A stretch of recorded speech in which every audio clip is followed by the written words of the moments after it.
Permettez-moi tout d'abord, devant votre honorable Assemblée, une pensée particulière et compassée pour les jeunes de Tunisie qui auraient tant souhaité façonner leur futur dans un état à la hauteur de leurs espérances. L'écume de nos cheveux blancs doit donc se faire humble devant l'ampleur du tsunami de la jeunesse partisane. Toutes leurs dents sont déjà sorties afin de ne pas laisser tuer l'espoir de manière pernicieuse. Mais méfions-nous de l'enthousiasme mortel qu'évoquait déjà Frantz Fanon, car المهم ليس النظام بل الوطن. Dans ce contexte, comment la politique étrangère de la Tunisie pouvait-elle rester imperméable? Et comment l'image de la Tunisie à l'étranger se reflète-t-elle au travers du prisme de sa politique étrangère? Un prisme qui se heurte fatalement à la multiplicité de ses facettes. Pour la Tunisie, avoir une image flamboyante constitue-t-il réellement une nécessité? Pour certains dirigeants tunisiens, la réponse est non. Notre voisin de l'Ouest ne s'en est jamais réellement inquiété outre mesure.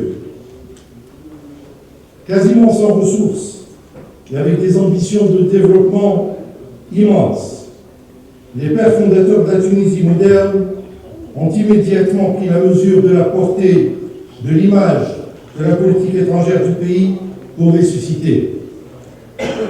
Ils ont ouvert la voie à l'industrie touristique et ont ainsi créé une source de rentabilité et de développement jusque-là ignorée. 3 étapes et 3 approches se sont succédées durant le demi-siècle passé pour doter la Tunisie d'une image porteuse par-delà sa dimension géostratégique limitée. La première étape a été celle de l'indépendance. Le combattant nationaliste Habib Bourguiba a été le premier à comprendre que la Tunisie doit se placer. Il a développé un véritable lobbying avant-gardiste. Peu de gens connaissent Cécile Konani, et pourtant, il a constitué un relais indéniable entre Bourguiba et la plupart des réseaux d'influence occidentaux. Bourguiba a su imposer l'image de la Tunisie et lui permettre de passer de l'ombre à la lumière. Qui ne se souvient du panache de la volonté triomphale de l'avenue Broadway à Manhattan en mai 1961, d'un Bourguiba saluant debout la foule des Américains massés de chaque côté du parcours. Un hommage à notre si petit pays, devenu si grand de par sa politique étrangère, qui en fait forcément pâlir plus d'un aujourd'hui. Une politique de soft power avant l'heure. Image de la Tunisie, sublimée par Habib Bourguiba Jr. aux États-Unis et par Hedi Mabouk en France, symbolisée par des figures comme Madame Mendes France ou Daka Marchand. Cette image de la Tunisie portée par Mogislim à l'ONU, Beïla en Palestine, Bibchat et LCI, Chedirli de la Ligue arabe, Chediraya et la BDA et tant d'autres encore. Dans sa grandeur prophétique, Bourguiba irradiait l'image de la Tunisie, là où son successeur en sera réduit à la payer, au sens le plus vil et le plus sordide du terme, durant la seconde étape qui aura été celle de l'après-7 novembre 1987. Celle qui a suivi le coup d'État pseudo-spartakiste d'un obscur troufion galonné qui a laissé des traces tragiques de ce qu'il estimait comme son droit de cuissage sur la Tunisie. Le tic-tac était déjà réglé à l'avance en matière de politique étrangère. Elle était façonnée pour le compte et à la mesure de ce personnage détestable et exécré que les Tunisiens ont éjecté, pour ne pas dire déjecté. La politique étrangère de la Tunisie était plate, sans relief et sans prise de position saillante. L'image de la Tunisie ne pouvait normalement qu'en pâtir. Mais il se trouve qu'une machine de guerre de la communication a été installée et a permis de maquiller les réalités. Elle a fait apparaître la Tunisie comme un pays émergent. Cette machine bien huilée avait été instaurée sur la base des mensonges, sur des habillages médiatiques et sur des grands prix sur les chiffres, avec l'instrumentalisation des relais bénalistiques, l'instrumentalisation des diplomates tunisiens selon le principe de la patate chaude pénalistique. Ils auraient voulu que nos diplomates soient des diplomates acquis, mais ils ne sont pas parvenus. La TCE avait la haute main sur tout ce qui touchait à l'image du pouvoir. Tout cela a été orchestré par un Goebbels local, à la fois Méphistophélès et Rasputin. Une métaphore terriblement funeste, liée à Abdallah de sinistre mémoire et au système qu'il a érigé de manière conspiracienne, alors que Ponce Pilate lui-même n'aurait pas fait mieux en matière de duplicité corruptive. Qui peut ignorer les complicités honteuses, rémunérées de toutes ces personnalités politiques étrangères et de ces journalistes étrangers qui ont permis de transformer l'image de la Tunisie en shadow image. Comme quoi, tout ce que Frédéric Mitterrand dit n'est pas forcément vrai. Ils se sont identifiés eux-mêmes par l'expression latine Asimus asinum fricat dans ce fan club bénaliste, pas très farouche, à la fois garde-chasse et braconnelier. Comme quoi, les snipers peuvent être dissimulés dans l'ambulance même. Mais ils finiront bien par être rattrapés par la patrouille. Et la patrouille les a, en effet, rattrapés en ce glorieux 14 janvier 2011 libérateur. Le jour où la Tunisie a crevé les écrans sur le monde, où sa notoriété et sa popularité ont explosé sur tous les continents, provoquant un standing ovation exceptionnel du Congrès des États-Unis. Mais qu'a-t-on donc fait de cette image?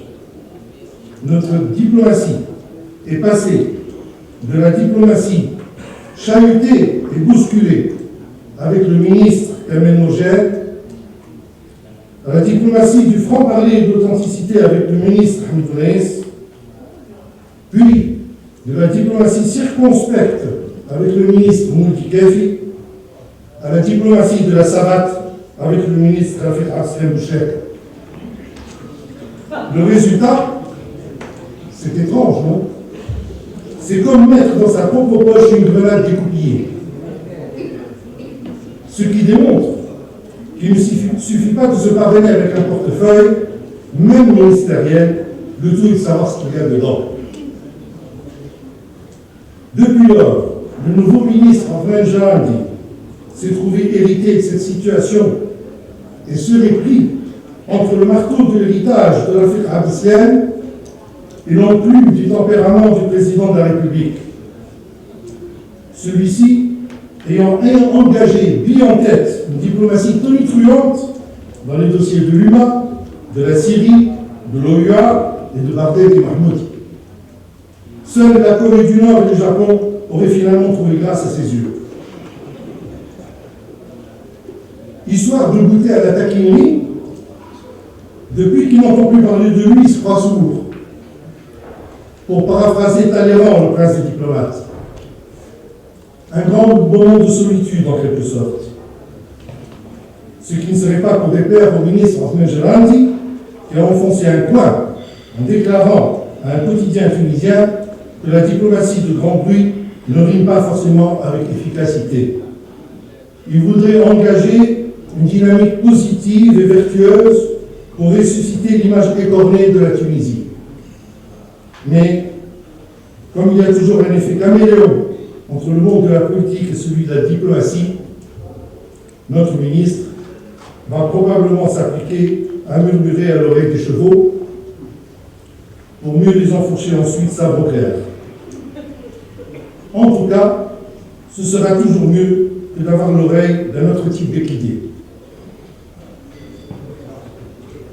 Il est impératif de mettre du bleu dans le ciel de cette Tunisie. Permettez-moi de terminer devant votre honorable Assemblée par des éléments d'appréciation relatifs à l'image par le lobbying souvent négligé. Par mes connaissances, le sujet est entaché d'une certaine pudeur. Il s'agit néanmoins d'une véritable technique au service des institutions, de la gouvernance et des acteurs de la société civile. On a souvent tendance à confondre le lobbying, le marketing politique et la communication, qui correspondent pourtant chacun à des actions spécifiques, bien qu'ils soient complémentaires. Prenons une opération qui vient d'être engagée par les dirigeants tunisiens à coups de milliards, notamment le slogan « La Tunisie qu'on aime ». Or, parler de la Tunisie qu'on aime pointe du doigt l'autre Tunisie qu'on n'aime pas, sous-entendant la Tunisie actuelle. C'est ce que l'on appelle un anti-message en creux. Mais s'en sont-ils seulement aperçus? Dans une autre opération, le maire de Paris, Bertrand Delanoë, a joué en solo en faveur de l'image de la Tunisie. 3 places inaugurées coup sur coup à Paris. Bouazizi, Hached, Bourguiba. Là, c'était du véritable marketing politique d'exception et non de la simple com. Mais inutile de surcharger la barge davantage. Selon le dicton tunisien,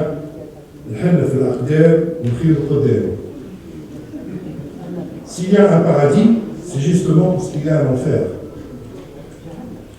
En un moment où l'image de la Tunisie a besoin de relooking et où la diplomatie économique est sous-exploitée, en un moment où les appels sont restés vains pour la création d'une plateforme ad hoc à Bruxelles en direction des réseaux d'influence qui sont complètement occultés, en un moment où les bases que pourraient constituer l'UNESCO et le CDE à Paris sont totalement inexploitées. Cherchez l'erreur. C'est inconcevable, alors que ça papillote pourtant drôlement en ce moment en matière de chocolat et de storytelling en série. Que dire lorsque, pour certains, la couleur du chat importe peu pourvu qu'il attrape la souris? En vérité, si les gouvernants actuels veulent constater la véritable image que reflète la Tunisie, il suffirait qu'ils se regardent dans leur propre miroir, à moins qu'il s'agisse d'un miroir sans teint. Je vous remercie de votre attention. Cela a été un honneur pour moi de m'exprimer devant vous.